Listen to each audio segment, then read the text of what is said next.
Hey everyone, before we get started, I wanted to announce that I'm doing another giveaway, details in the description. This time we're giving away a Victor starter deck. This is one of the pre-con champion decks, and I'm going to throw in a couple cards as well. Another copy of Grand Stratagem, which is a really good finisher for it, a third copy of Hidden Blade because the deck only comes with two, and then 2 copies of Faithful Manufacturer that kind of just improve the deck's consistency overall. To enter, just leave a like on this video, make sure you're subscribed, and comment what your Riftbound experience has been so far. I'm going to send this out once the channel reaches 1111 subs. Good luck to everyone, let's get into the video. Okay. All right, let's get into it.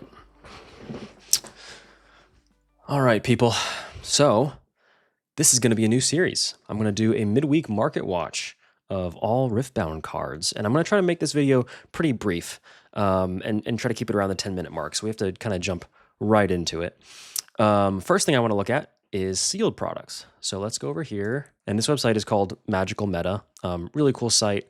It's basically just, it lists out a basic market watch of all the different cards within Origins, and I think they're going to keep it updated for future sets. And you can see prices for sealed products as well. So just a really cool place to kind of keep track of where the Riftbound market is. Disclaimer, I hate that I have to do this kind of video because the market, like the TCG market, is so inflated, right? And I hate that everything is super expensive and everything is getting scalped and people are overpaying for it. I want to remind everyone watching that this is all about perceived value, right? The prices are this high because people are willing to pay this much for the product. As soon as people stop paying this much for a product, like way overpaying for the product, it's going to go down, right? There's much higher demand right now than there is supply, but like I've said before, I'm very confident that Riot will print this a ton more, right? There's going to be at least 2 more years of Origins being printed, and I'm not worried about this product becoming available within a pretty short time frame. So reminding everyone, don't overpay for product. I can't stress this enough. Don't overpay for product. It's not worth it. And we'll get into that a little bit here. So right now, an Origins booster display is $278 market value. That is crazy. Let's look at this graph over the 30 days, right? So you had, leading up to release, it was hovering around 200. Dipping down a little bit under 200 actually right before release. And then October 31st is release day. So release day, $215 for a booster box. Already insane because market price is 120, right? Or MSRP, sorry, is 120. That's what Riot sold them for. Factor in shipping and handling and tax as well. People are paying roughly 140 to get their box straight from Riot, right? So 140 all the way up to 215 is a crazy markup. And ever since then, the price has been climbing very steadily, but climbing until now you have the situation where booster boxes are $278. Guys, there's so many things that you can buy with $280. And the chances that you make your money back are slim to none on these boxes, okay? The people who are trying to buy these boxes to then take all the singles and sell them out on eBay are gonna lose money because the chance that you make your money back on a box, basically you have to pull a signature over number or a signature showcase to make that money back. The math is not working out, all right?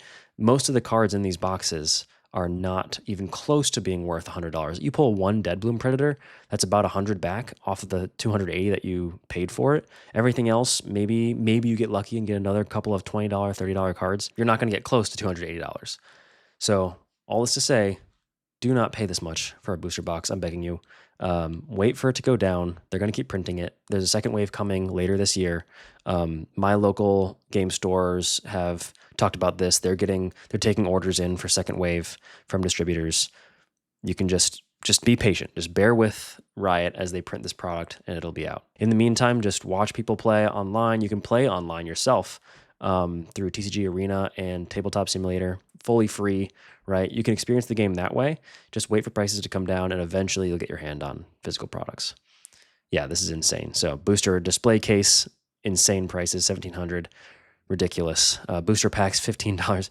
Most of these booster packs, you're gonna have 2 rares in them that are worth maybe a couple bucks, right? You're gonna pull like a Karma champion and I don't know, like a Karthus champion unit, and those are going to be worth like a buck each, right? And so the value of most of these packs is like less than $5.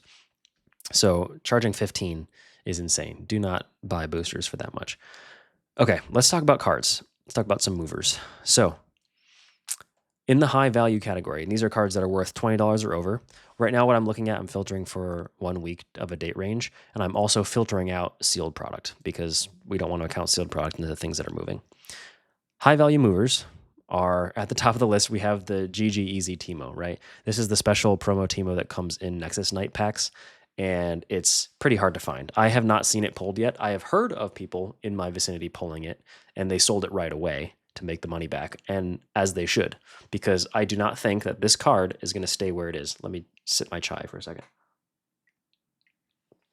My throat's going to get dry. This card is not worth $300. And pretty soon, as more people open these Nexus Night packs and more of these packs, get out into the market, this card's going to go down. And when it does go down, all the people who FOMO'd and were like, oh, I have to get it now, are going to regret their decision, because those are the people that are, generally speaking, like, unless you're a super big fan of Teemo and you're going to play it in your deck and you love it, most of those people are like buying it because they're like, oh, I'm going to miss out and I'm not going to get it, so I have to buy it now for $300. It's going to drop, and those people are going to regret their decision. So this card is really insanely expensive, though. So if I pulled it, I would sell it tomorrow. Instantly, done deal. $300 is so much money for one card.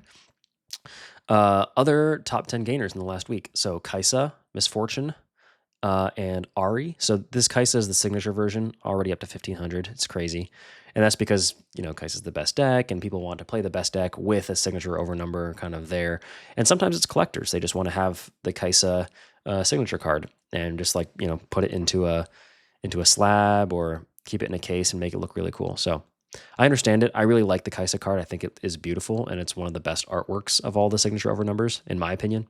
So it makes sense that it's up there. Misfortune, this is just a normal over number card, is shooting up. So this is $100 now, up $28 from where it was before. These are based on monetary value, like monetary increases and not percent increases. So you see Misfortune jumped 41%, which is a crazy jump. Now let's look at this.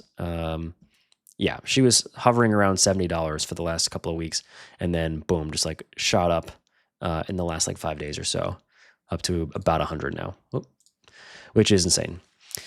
This Ari is the promo Ari, the launch exclusive. I think I have 2 copies of this. One of them I sent off for grading, and one of them I have somewhere in my collection. But I got mine at Gen Con. Some people are buying this up. It's worth about $170 now. I'm not selling mine anytime soon, but I know that people are really trying to get their hands on this launch exclusive. So it makes sense that that's kind of going up. And then over here, we have a lot of the other over number cards that are shooting up, not the signature versions, just the normal over numbers. So what I've been seeing as a general trend, if you open an over number and it's not a signature version, I think those are the cards that really hold their value, because people like to have, you only need one. People only need to have one. And so people are going to be looking for them just to be a staple in their deck and just kind of show, because you show it off when you play the game and you plop down with your deck and you just slam your legend card down and it's an over number. Even if it's not signature, it's still really cool to have that on display, and it's on display the whole game. So it's almost like a little flex, right? It's almost like a cosmetic. So people are going to like those, and so those are going to kind of hold their value. I'm pretty confident. A lot of these other cards I don't think will. At the bottom of the list here, number 10, we have Invert Timelines. That's shot up quite a bit. It was about 30, now it's about 50. Let's go through the decliners for high value cards. Signature Teemo, Signature Lee Sin, both dropping. Not that much. I mean, $700, $750. This is still a very expensive card for both of these, but dropping some amount. Ari, I still believe is still the most expensive signature over number. Oh no, actually Kaisa is. Never mind. But she's up there. I think she's second, but dropping a little bit. Cathian Rain going down. This card was way overpumped. People were freaking out because it looked so cool, and also it was a really good card in Kaisa, until they realized that running 3 of them in a Kaisa deck is generally not recommended because it's so expensive, and you need other cards in that deck to make it work. So once people realize you don't need 3 of them, you only need 1, maybe 2, then I think that's why the price is kind of dropping. You can see here, it was really high. If we go to 30-day graph, super inflated, right? On release, 40 or $30, kind of jumped all the way up there. It got up to as high as 78. And then recently it's been falling down as people realize it's not worth $78. So, okay. And then down here, more over numbers, signatures, Kaisa Survivor, just the normal base version, not the alt art. 73. Makes sense. People who are playing Kaisa are getting their copies and using it, and I guess the demand is going down. Master Yi is dropping as well, and Annie also. And we'll see over here in a little bit that the cards in Proving Grounds are going to start dropping because they announced that they're going to be releasing foil versions of those cards in Nexus Knight promo packs starting with the next set. So you don't have to freak out about not ever getting your hands on a Proving Grounds Master Yi or on being able to play Annie, because they're just going to start throwing those into promo packs and you'll just get them for free for showing up to Nexus Knights. Okay, mid value. I'm going to take another sip. Mid value. These cards are between $5 and $20. Top 10 gainers. We've got, and I'm already up to 10 minutes already, but I'm going to try to make the rest of this quick. Volibear. This is the red alternate art version, and that's climbing a little bit, which is cool to see. I want Volibear to be good. I really want him to be playable. I pulled this card out of my first booster box and was very excited to get it. And it was around $10, and it's climbed all the way up to 15. So it's a pretty sizable percent increase. 60% increase, but it's still a reasonably priced card, right? The Calm Rune, this is the Organized Play Promotional. This is the Nexus Knight alt art, so not the foil alt art version that comes in packs, but actually the Nexus Knight version. So I guess people like the green, and it's kind of rising. Noxian Guillotine, Staple, and Darius. Darius decks are on the rise because people are realizing that Darius is pretty good into like Kaisa and some of these other like more aggressive strategies. Darius is hyper aggressive. And so people are trying to fit that into their Darius decks. Zanya's makes sense. Zanya's a staple in any kind of green deck nowadays, especially Master Yi, and I think even in Lee Sin. So makes sense that Zanya's is kind of climbing a little bit. Kiana, same reason. Orange and green is really strong. Darius alongside Noxian Guillotine. Victor, people want the Victor alt art for their decks. And I think Victor is the most, I would say Victor is the most fun of the starter decks. And so I've seen a lot more Victors than I've seen Lee Sins and Jinxes coming into like these Nexus Knights and playing.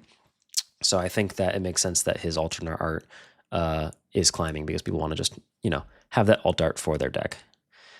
Okay, Nocturne Rising as well. That's surprising to me because I haven't seen a lot of Teemos or Yasuo decks out there, at least in the wild around me. But Nocturne would be a staple in some of those decks, so I guess he's rising. Unchecked Power and Lux, so again with the Proving Ground set. Same comments. These are all promos. So Lee Sin Ascetic, Jinx Rebel, and all of these are promos, but these two right here are the release promos, so the stamped versions.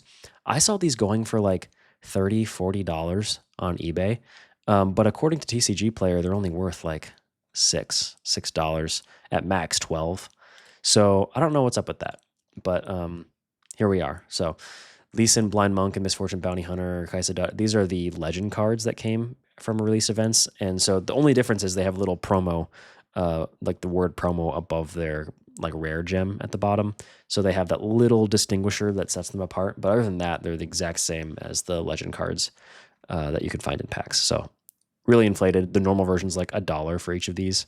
So I'm not sure if these are worth it, but you'll have to make the call. Stack Deck, Seal of Focus, and the Order Rune. Okay. So those are kind of some of the movers in both increasing and declining at mid value. And then we'll quickly go through some low value cards. People are finding out that Sona's crazy, right? You play her in a green deck, you get her to a battlefield. You can play her directly to a battlefield that you already control, and then you get 4 runes at the end of your turn. It's just like, this card is like having Annie's legend ability ×2, right? It's just insane.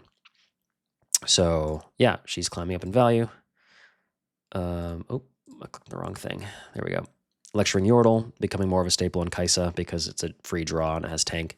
So that's going up. Tibbers, it's another Proving Grounds card. Mind Splitters, climbing just a little bit, up $1. Defy, Leona Shen. All these cards are cards that are just, people are realizing that they're very good. They're just solid cards to have.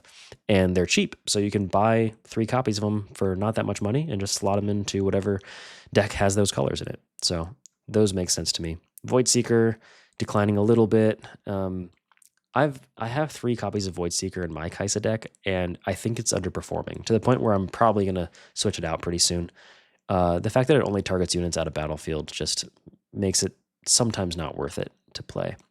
So yeah, I can see why that's declining. Pouty Poro, Draven, and then some other stuff that is very low value. So those are the things that are kind of moving. Let's go quickly through in the next couple of minutes. Let's go quickly through the different categories of cards. So here are the signature cards, right? These are the signature showcases. There's 12 of them, and they're all extremely expensive. Your most expensive is going to be Kaisa. Let me see if I can zoom in a little bit. Yeah, your most expensive is going to be Kaisa, of course, because she's like the best deck in the meta. Ari is competing, though, in terms of just like competitive viability. There's a recent tournament. I forget exactly where it was, but some big tournament where Ari topped the charts and got first place, beating out a bunch of Kaisas and Yis. So I think people also like this art. This art is just like really beautiful. And so people are kind of jumping onto the Ari bandwagon. Lee Sin signature, really cool artwork. I think that's the reason this is up, not because the deck is viable, because people have been calling Lee Sin just worst Master Yi. But he's got a strong fan base. A lot of people have been jamming Lee Sin at my Nexus Nights anyway, even though they have Yi, just because they want to make him work and they like the flavor of the deck. So I can respect it. And the rest of these, after we get out of, Ari and Kaisa, these all drop down to in the $600 range. Yasuo, just under 600. Volibear's down here at 500, and then Victor and Darius at the bottom of the pack at just under 500, and then 450-ish. So a lot of fluctuation on these, and they're very expensive, but I'll tell you what, if I pulled a signature version of one of these cards, I would probably sell it. Unless it was something that I was really enjoying playing at that time, I would probably sell it, get that money, and then spend that on more cards. Because if you want to play the game, these are just aesthetic, they're collector's items, but they don't really help you play the game. And I'd much rather have a bunch of playable cards than a signature card. These are the normal legends, the non-signature ones. Ari being the most expensive, topping Kaisa. So these kind of flip when you take the signature off. Kaisa at 140, MF and Victor and Set, like all these have been climbing, as we spoke about. Jinx has been climbing. Actually, all of these are on an increase. So even the least expensive one, Darius, is $50 and up 29%. So all these over numbers, people are realizing that it's hard to pull signatures, and they just want to have the flex of having a really shiny legend card on display for the whole game. And I understand that. It makes sense that these are going to climb. So I expect these to continue going up, maybe just a little bit. I'm not sure how much more before more product gets printed and the demand kind of settles out, but I would expect those to climb a little bit more. Let's talk about alternate art cards. So the average cost of an alternate art card from Origins is $16, $17, right? That's pretty cheap. And that's because the list is very top heavy, with Kaisa coming in at $90. So this is the alt art Kaisa Survivor, the red version, which is just the better version of Kaisa. Let's look at this graph. Yeah, look how much this exploded. So it was, actually, this is 7 days, over 30 days, really expensive right before launch, 140, because people were hyped about Kaisa's viability from China tournaments. Dropped all the way down to $70 immediately following release. Kind of settled around there and then climbed a little bit up to 90, and it's been around 90 ever since. So all this to say that Kaisa is going to stay expensive. It's the alt arts. People really want this card. It's still being bought up on eBay. But everything else after that, it falls off really hard. Set, the next second most expensive card that's an alt art, is Set at 35. And then goes down to Darius, Ari, Misfortune, Victor. And then you get to the bottom of this list, and some of these cards are really, really cool cards, and they're only like $10 or less, right? Like this Darius Executioner. This is, I think, a really good, this is just a solid card. It's very viable in Darius decks, and it's very cheap. It's only $10. So if you already have, yellow Darius, and you want to bling out your deck a little bit and buy the alt art, it doesn't cost that much to do that. The cheapest being Victor Innovator, what is this? The High Noon, yeah. The High Noon skin Victor is the cheapest because yellow Victor is just so much better than blue Victor, and people have realized that. Let's talk about the epic cards. So epics, same thing with alt arts. These are all very top heavy. So you've got Deadbloom Predator, Time Warp, and Dazzling Aurora leading the pack. All very expensive cards. People have realized that, surprise, surprise, when you can take an extra turn in your game, you often win that game. Or when you can summon 2 or 3 free things that are massive bodies, just not paying their costs, then you often win that game. So these cards are the kind of cards that when you play them within your game, your win rate just like skyrockets. So they're expensive. People really want them. People want to play Aurora. I want to play Aurora. I still have 0 Auroras. I have actually I do have 1 Dead Bloom that I traded for, but not nearly enough to make a deck out of. 0 Time Warps. Like, these are just way too expensive, and I'm not going to buy them right now. There's no reason to. After that, it kind of falls off, right? Invert Timelines climbed a little bit, but then you've got Baited Hook, and then all the seals are down here. Divine Judgment has been falling, which is good for set players because it's a really good card in set.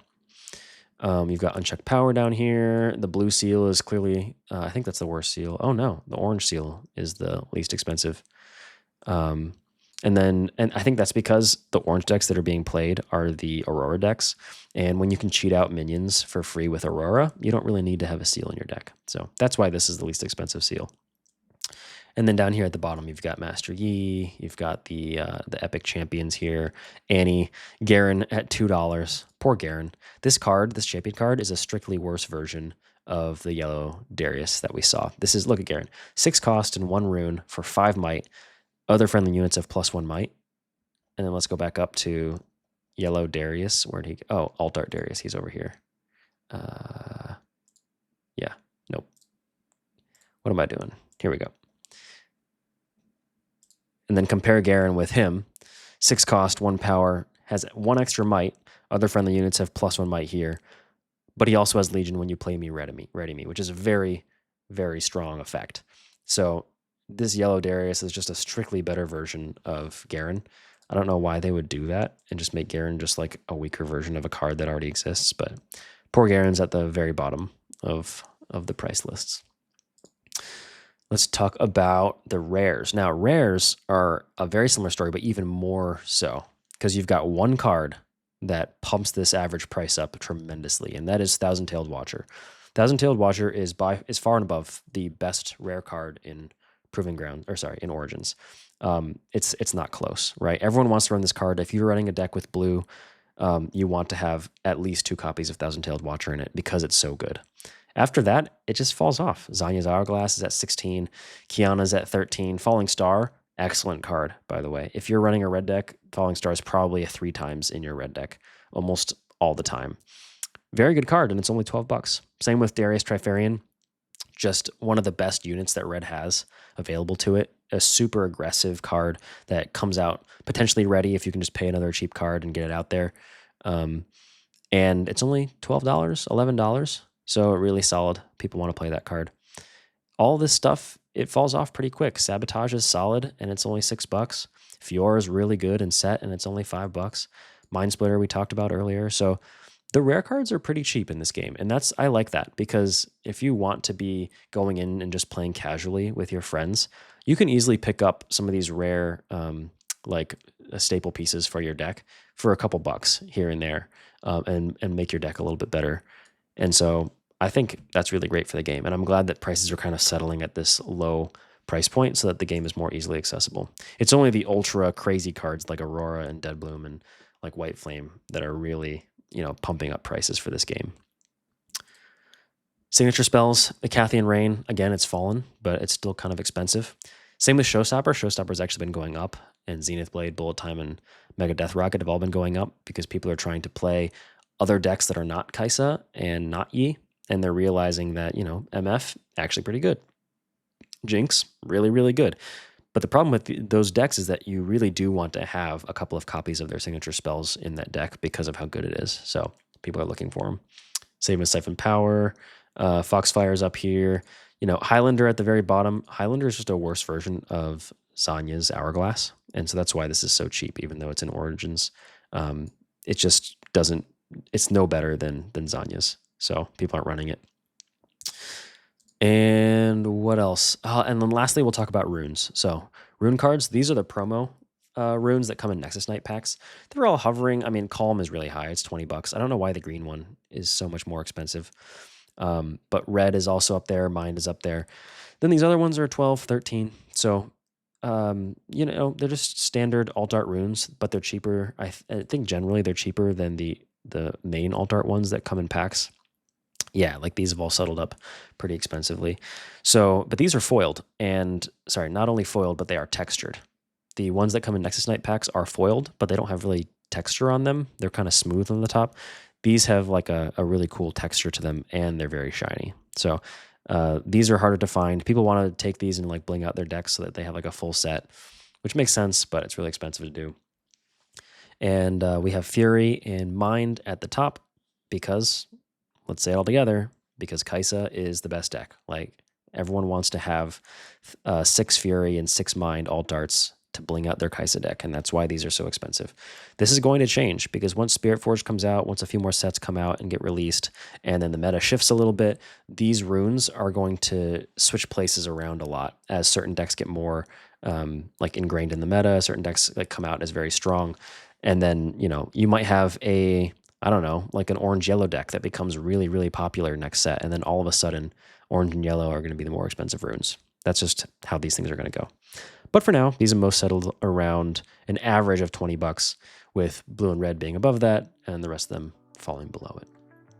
That's it. I know this video went way longer than I really wanted it to be, but I want to give you guys a good idea of what the meta is looking like, how the market is shifting to follow that current meta with what people are playing. And I wanted to kind of explain some of the reasoning behind why some of those cards are shifting the direction that they are. But hopefully this was helpful. If you guys want to see more of these kinds of videos, please leave me a like on it and subscribe. And then also don't forget the giveaway that I mentioned at the start of the video.